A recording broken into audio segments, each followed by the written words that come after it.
This is the Nightwolf howling at you, and today we're going to take a look at the Masters of the Universe X Transformers. Optimus Prime Armor, He-Man, the most powerful Autobot armor in the universe. That was a terrible tagline. I'm just going to straight out say that. Front of the box looks pretty cool though. I mean, we got some nice artwork up in the corner of He-Man in his Optimus Prime armor. I mean, we obviously see the Optimus Prime armor. On the side, I'm not too thrilled with this artwork of He-Man. I don't know, it just, something about it bothers me and I can't put my finger on it. But if you guys have any ideas, please say something below. On the other side, we have Optimus Prime, and that just looks like Optimus Prime, that's fine. Didn't mean to rhyme. On the back, we got a really nice shot though here. That is honestly a really awesome image of He-Man in the Prime armor. By the power of Grayskull, thanks to the memories of the heroic Autobot leader Optimus Prime, He-Man has armor powerful enough to defend Eternia from Skeletor and his almighty Megatron armor. Armed with the Matrix of Leadership sword. I have an issue with that, but we'll discuss that in a bit. Don helmet to complete the Optimus Prime armor. Dun dun dun. Let's open the sucker up, shall we? Oh yeah, we should have a tech spec over here too.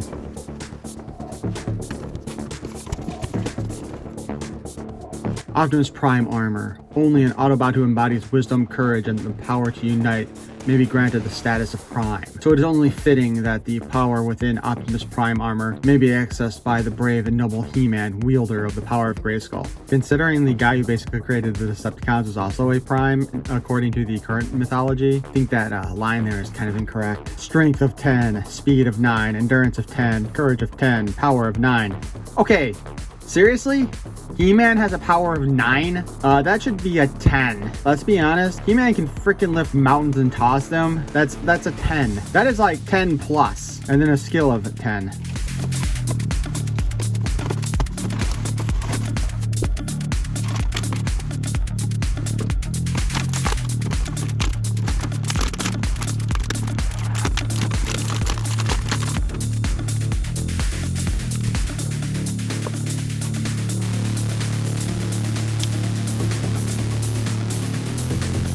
All right, so let's take a look at his equipment first. He has this weird matrix shield thing.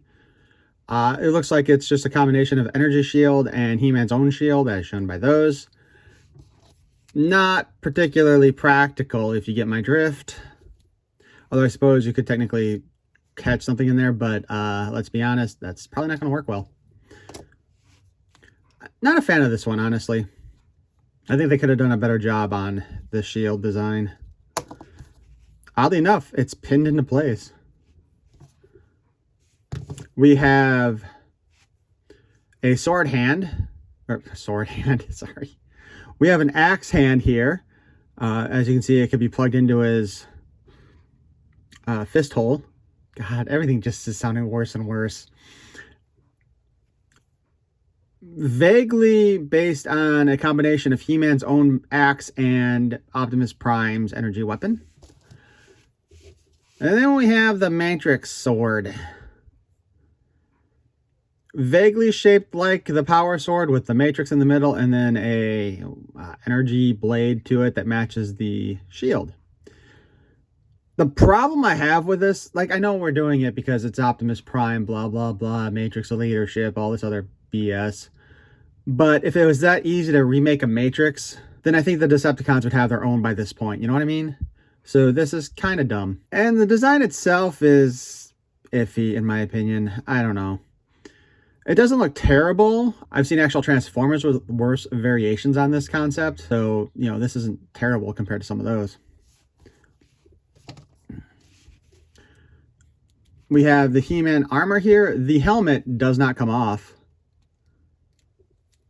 So let's take a look at its head. I mean, it's a pretty standard He-Man head sculpt, and it's a Origin style head sculpt. Not much to say about it, really. And then we can put the battle mask into place. Looks like we've got like a couple little tabs here on the side. And I think... Now let's just pull his head off me. Ow! That didn't feel pleasant. I'm thinking maybe we can just slide it up in here from the bottom with the head off.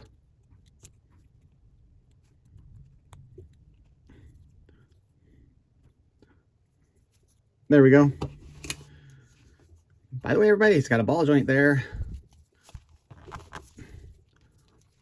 All right. So the chest piece does not open up. I'm sure everybody's kind of wondering about that since, you know, again, Matrix of Leadership. I'm surprised it doesn't open up. Honestly, it would have made more sense to have this open up and have a Matrix in there rather than have it on the sword. There is a spot on the can you guys see this well? There's a spot for the sword. Let's see.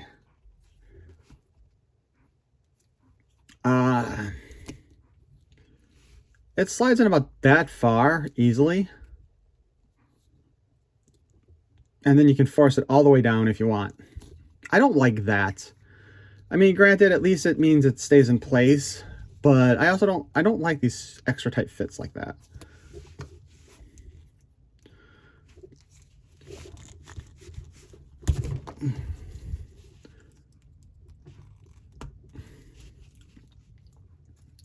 So we can swap out and give him his axe weapon.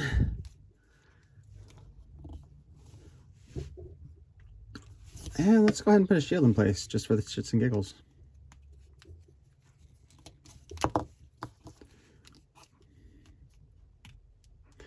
By the way, I knew a guy with the nickname Giggles in college. And he had a girlfriend and she did not like it the one time we commented as shits and giggles. Okay.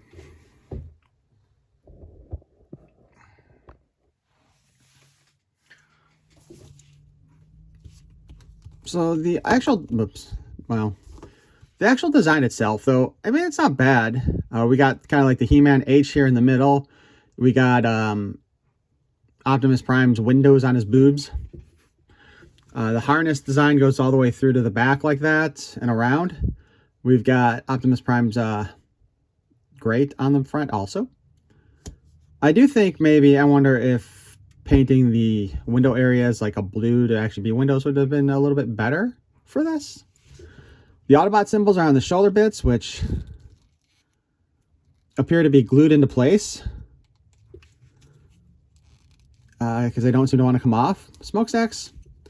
I do actually like this design for the arms, though. I think it looks pretty cool.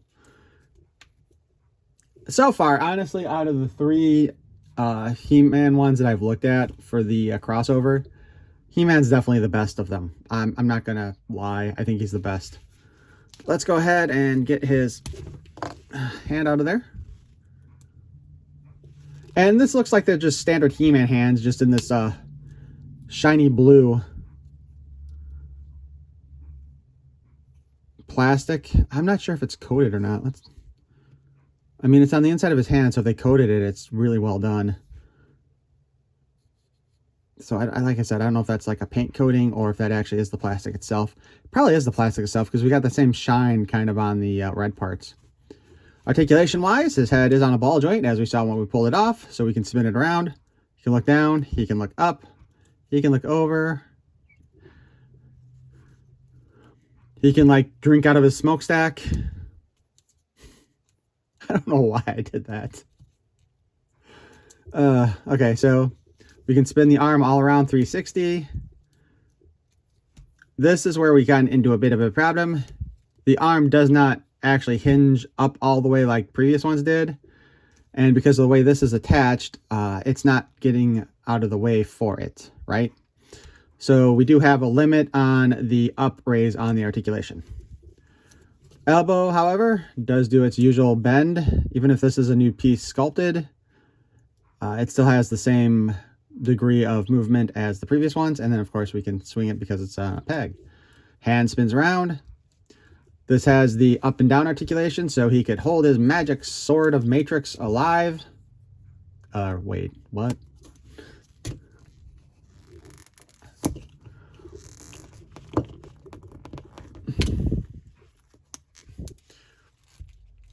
He can hold the magic Matrix sword aloft and say, by the Energon of Grayskull, maybe?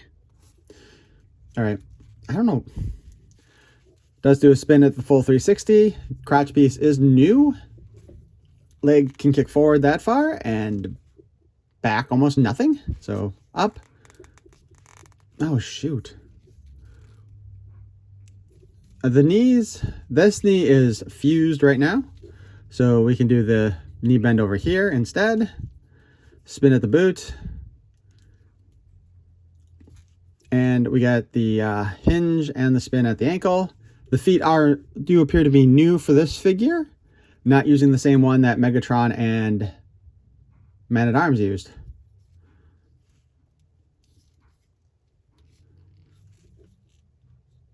To be perfectly honest with you guys, I'm looking at this. I'm not sure how you get the armor off of him.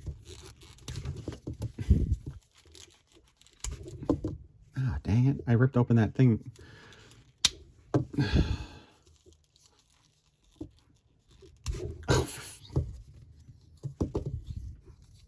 You know, this actually kind of makes me think more of Prince Adam than He-Man, though, with the vest over the different color torso.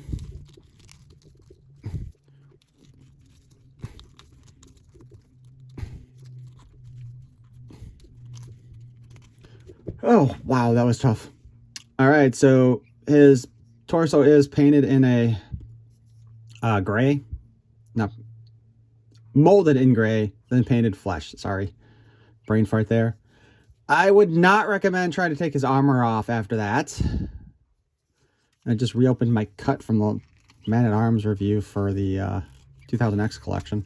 Our comic comes with the Masters of the Universe X Transformers rollout comic showing He-Man on the front, Scareglow Starscream, Megatron Skeletor, and Man-at-Arms Bumblebee. The longer Skeletor bonds with the Megatron armor, the more he realizes how much of a fool he had been. Without the power of the universe, Castle Grayskull is just a pile of rocks. Thanks to the Decepticons, Skeletor weaponizes their knowledge of how to convert that energy into cubes of pure power.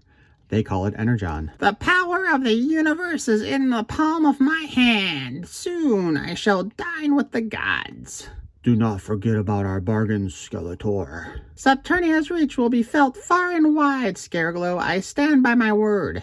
And what about He-Man? I will drain him of his power until he is nothing but another cube to be used at my want. Skeletor, you have gone too far this time. This ends between us here and now.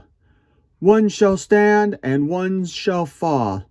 Why throw away your life so recklessly? Now fall! Just as the Decepticons disposed of the Autobots, so I, Skeletor, disposed of He-Man. Now back to work, Scareglow. As you command, Lord Skeletor.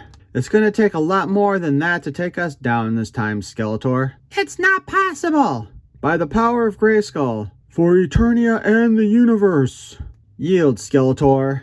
Skeletor does not yield, he conquers. You're ready for the scrap heap. This ends here and now. Highly unlikely, He-Man.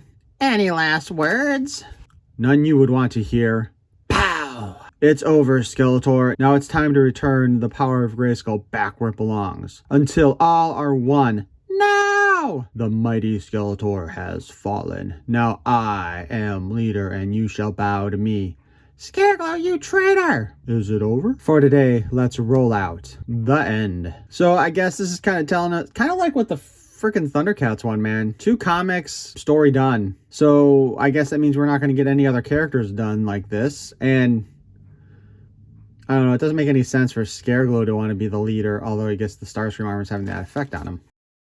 So overall on this setup here with the Optimus Prime Armor He-Man, I think he looks good. I think he is the best looking of all the figures I've done so far. And probably the only one that really makes sense right now, if we're being perfectly honest. Okay, I guess technically Skeletor Megatron makes sense too, but Man-at-Arms Bumblebee didn't really make sense in my opinion, and Scareglow Starscream doesn't really make sense, but I haven't looked at the figure yet. Not that it's going to change my mind on that regard. But this He-Man does look pretty cool. I will admit that. He turned out nice. I think he's going to be a great addition to your collection. However, I am a bit worried about Mattel and their crossover stuff going on right now, because it certainly feels like they aren't putting their all into the crossovers the same way. And by that, I don't necessarily mean the designs, because the designs for this, well, okay, the designs for He-Man looks really great. Again, Megatron Skeletor looks kind of silly, and Man-at-Arms Bumblebee just doesn't make sense. But also, when you look at like the Thundercats Thundercats He-Man crossovers. They did 3 of the Thundercats, and then we have the Mumm-Ra Skeletor combo, and then we have the third wave coming out, which is just a repaint. Then we had like He-Man and Battle Cat, and the third wave is nothing but repaints. We're not getting Monkeyan or Vulture Man, Jekyll Man, or Slythe. We're not getting the Thunder Kittens at all. So it's like, what was the point? Just a brief